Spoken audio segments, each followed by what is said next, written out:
Right, so imagine you found the best fishing spot. It's in a quiet, secluded marsh, and you always catch a lot of fish here.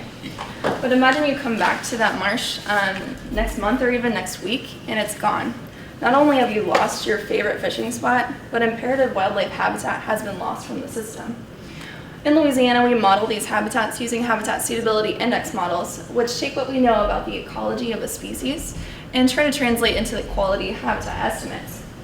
What I wanted to do was use Maxent, a different modeling approach, to try to improve upon these.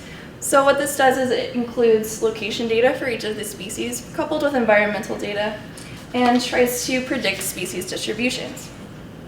So I did this for brown pelican, roseate spoonbill, gadwall, mottled duck, green teal in Louisiana, and I also, in order to collect these localities, I did roadside surveys in South Louisiana and also collected information from volunteers.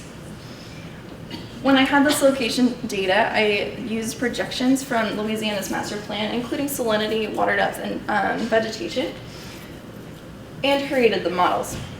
So when I created these models, I then projected them in the future at 25 and 50 years based on sea level rise scenarios as well as coastal change scenarios. These coastal change scenarios included restoration as well as future without action scenarios.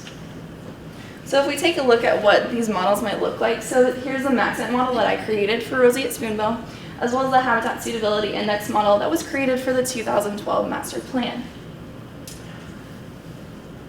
So we do see in general, when we look at all of these species, I do see a decrease in suitable habitat regardless of the coastal change scenario or the sea level rise scenario.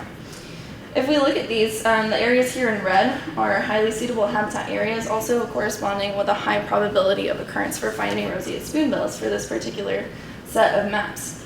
When I compared these using a logistic regression, I did see that the combination of both of these modeling approaches had more information about the distribution of roseate spoonbills in Louisiana than either modeling approach alone. However, I didn't really see that pattern when I looked at the other species, so essentially I had no superior modeling approach. And if we're trying to figure out what's going on in the system, the resolution that's actually being included for these models really isn't that great. It's very coarse. So improving the resolution and improving our quality of data that's being fed into these models will only benefit these species in the future.